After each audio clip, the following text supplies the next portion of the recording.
Get ready to feel a little guilty for laughing on this one. Here is our latest and greatest evidence that no one should attempt to walk and text at the same time. Now, this girl right here, she's walking, she's texting, and goes whoop straight into the fountain. Oh. It all went down recently at a mall in Pennsylvania. The best part might just be her reaction. Just get up and walk away and hope no one saw it. Don't worry, no one did see it, except thankfully for the surveillance camera. Pretty funny stuff. When you're distracted by text or phone calls, lots of funny stuff can happen. Unfortunately, serious stuff can happen too. We hear a lot about multitasking. It's a good thing to be a good multitasker, and we're all challenged to do that, especially today with the kind of mobile communications technology we have available to us. What researchers are finding out is that the human brain really does not multitask. It's sequentially tasked. It goes back and forth from one difficult task to another. Now, this doesn't apply to things like walking and chewing gum, but two cognitively demanding tasks the human brain cannot do at the same time. It goes back and forth. I like to call it toggle tasking, and some people are better at that than others, but at any given moment, the brain has to be focused on only one of those tasks.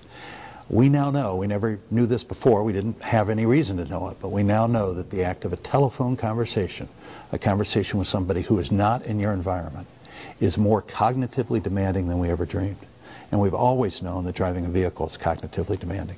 So the brain's got to choose one, can't do both. And if an event happens while driving a vehicle and you don't respond to it as quickly or as well as you should, the consequences are huge. It can result in death, loss, serious injury. It's a very, very serious thing. A good example, I ask people, I say, can you watch your favorite television show or movie? Be engaged in it, follow it closely, while you talk to somebody on the phone. People say, no, I got to choose one or the other, and that's the exact point. If that's the case, how can we expect to drive a 5,000-pound vehicle through a dynamic, always changing environment where the smallest mistake could result in serious injury? Learning new information also requires a high level of concentration. Despite what you may think about yourself, humans are not good multitaskers. Our brains are designed to focus on only one task at a time. Your purpose for being in school is to learn. If your brain is working on school and gets distracted by your technology, you'll stop working on school and focus on the technology. In addition, you may distract others from their school work. For this reason, we ask you to please turn off all electronic devices while in classes. Oh wait, Mr. Announcer Guy, I use my electronics for schoolwork, like dictionaries, math, and listening to the music in the hallway. What's wrong with that? We do understand that.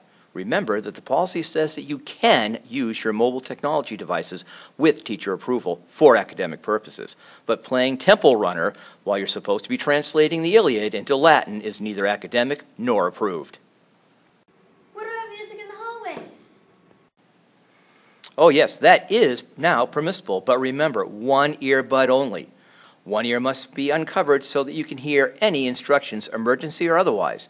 Even in real life, it's best to be aware of your surroundings. Appropriate uses for technology.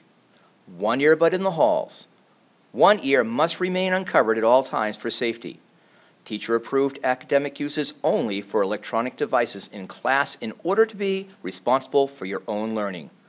Phone and text use permitted in the cafeteria to be respectful for those around you in class. Inappropriate uses of technology.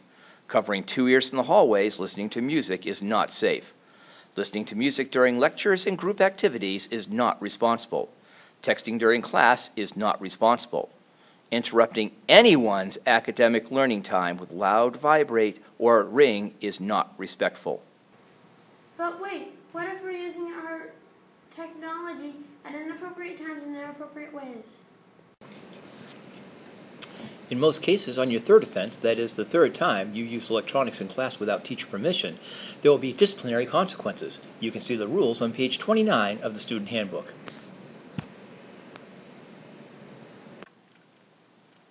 Thank you for your compliance with the electronics rule. Enjoy the rest of your school year and learn lots.